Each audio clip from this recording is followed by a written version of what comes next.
quick discussion about the last two dyno pulls yesterday and the now 16 valve black wagon. See up here, the blue line was with the exhaust connected, i.e. going through the catalytic converter and everything that I pretty much already know is clogged. And then the red line is with that V-band popped loose and it pretty much going around it. Pretty significant difference in horsepower. Torque is, you know, it's a little better, 20 foot-pounds give or take. We're going to look at the data logs real fast. So this is the first one. This is with the still going through the cat. You can see that the boost duty cycle here is starting at, once I pretty much go wide open, is sitting at around 75, 79, no, 79, yeah. And it goes on up to about 85, and we're peaking at around 165 kPa, 170 right there. 170 is roughly 10 pounds of boost. And then if we look at the log here, I don't think I have boost duty cycle defined. There we go. Put it right there, same as the other one.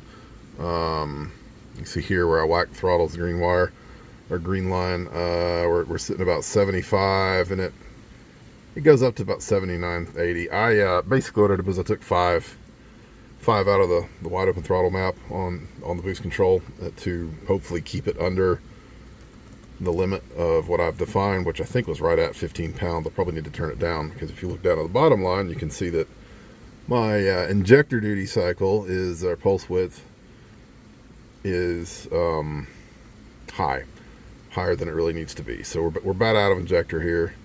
It gets a little better up top as things choke up, but you're looking at 176, 175, 176. It tapers a little bit with a peak value there of 180, 179, 180. So this is with less duty cycle on the boost control solenoid, and it's making, you know, more boost longer. And obviously making a lot more power.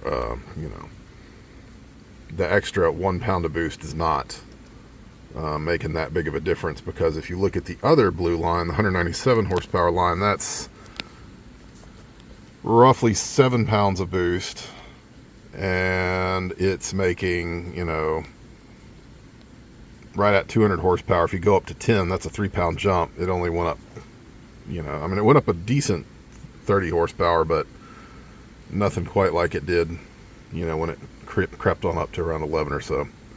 Anyway, that's it. I'm going to stop. I'm going to replace the cam seals. Both of them are leaking now.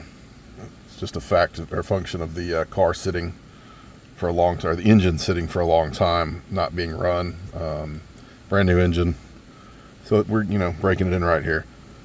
And yeah, more to come later.